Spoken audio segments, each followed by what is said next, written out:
Sure. So, okay, what defines the structurally a screenplay? Um, there's an three-act structure. Yes. I mean, Do we want to start talking about genre? Where would you like to begin?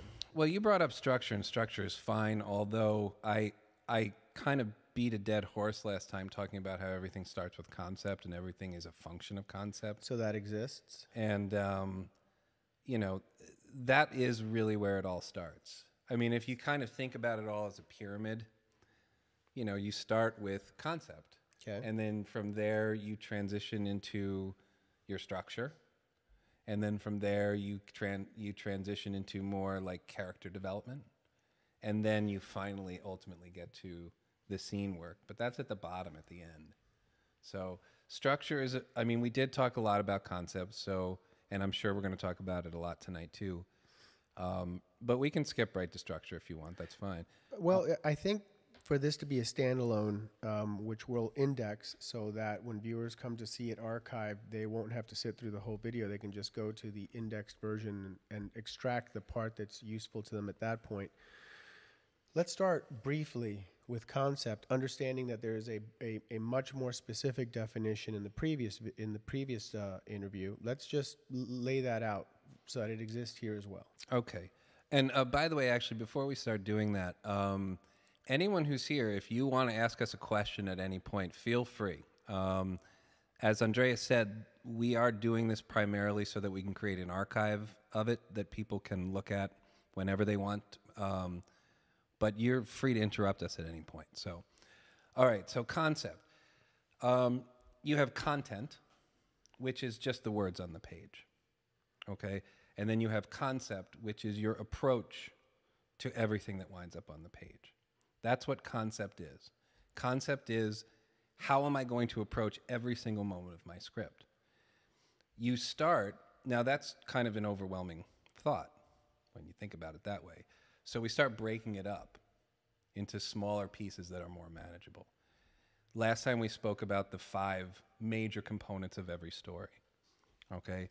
Those 5 major components being the main character and the main character's flaw, or what you're going to hear me tonight referred to as the misbehavior, which again, let me reiterate, I didn't come up with that term. That's a writer's boot camp term. Then you've got the second lead, the one who spends most of the movie with the main character, and whatever that character's like flaw or dynamic is, whatever it is about that character that creates a dynamic relationship with the main character. That's number 2. Number 3 is the opponent. And because we live in a world where people will no longer really accept sort of cardboard cutout opponents, the opponents have to be just as developed as any of the other characters. They have to have real motives and real motivations for what they're doing. So whatever that motivation is, that's part of your concept, part of your approach. And then there's the journey, which is whatever they do in the story in the second act of the movie. What are they going to do together? They're going to rob a bank. They're going to drive cross country. They're going to, I don't know, they're going to bring mom's ashes to the ocean to scatter them. Whatever they're doing, right? That's the adventure. And then there's your genre. Okay. Those are the 5 major story components. Then from there, you start sort of working out. You work outwards from there. You start defining things such as, again, this is a term we talked about last time, your conceits. Your conceit, just very briefly, is one of those approaches that we just talked about. So your approach to your main character, your approach to your second character, the dynamic character we call it, the approach to the opponent, the approach to the adventure, the approach to the genre. Or it could be the approach to how you combine those elements, right? Or how you combine any 2 or any 3 of those elements. One of those approaches has to be unique. It's the reason you're writing the movie. If there's not, I mean, all content is derivative in some way. So if there's not some new, and that's fine, by the way, that's totally fine. We have to live with that. There's too many stories out there. Your goal shouldn't be to try to reinvent the wheel. It should just be to come up with at least one unique spin on the wheel. There are always going to be things in your script that are similar to other scripts, but find one thing or 2 things that are unique about the way you approach it. A unique relationship, a unique world, A unique character who behaves in ways we haven't seen before. Like, for example, Austin Powers is a really easy example of a very broad but completely unique character. So, can I quiz you? Sure. Okay. I might fail. That's fine. There's no grade. Okay. It's just for the sake of trying to give something a little bit, make it less abstract. So, The Matrix. What would be the conceit, given those 5 points you mentioned, on which one of those points or combination of points would The Matrix be unique?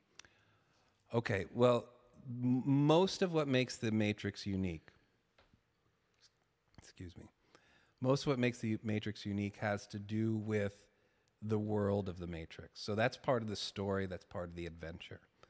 The fact that we live in a world where what we perceive as reality is a computer-generated dream world. We hadn't seen that before. And everything that sort of grows out from there. That's the hugest conceit of The Matrix. But also, part of what is conceitful about that movie is that, and a lot of people forget this because it's been done so often since then. That was the first movie, at least mainstream movie, where we saw special effects used that way. Yeah. And that's a conceit too. That can be a conceit as well. Now, is it something that goes into the writing of your script? Well, it certainly can, especially if you're also going to be the director, or if you envision things that way, if you dream up things that way. I mean, I know a lot of people would look at something like that and say, well, that's sort of an idea that the director might have, you know, an interpretation on what the writer has done. And that could be true, but it could also be in the writing. Okay, Raising Arizona. Well, part of it is the relationship. You've got a cop and a con who want to have a baby but can't, and so they rob one. So it's the relationship between those two, and it's the situation that they kidnap a baby. Okay. I mean, there are lots of... Now, the Coen brothers are tricky, especially when they get weird, like Raising Arizona and... No Country for Old Men? No Country for Old Men is a little bit more... Well, go ahead. Well, No Country for Old Men, it's character. Javier Bardem definitely created a unique character.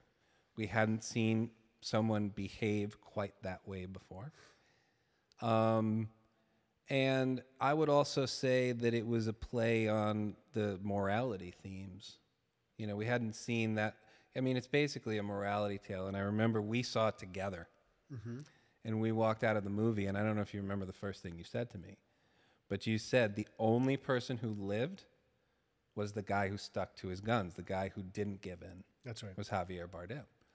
And that whole theme of, you know, being true to whatever your code is, we had never seen it played out that way before.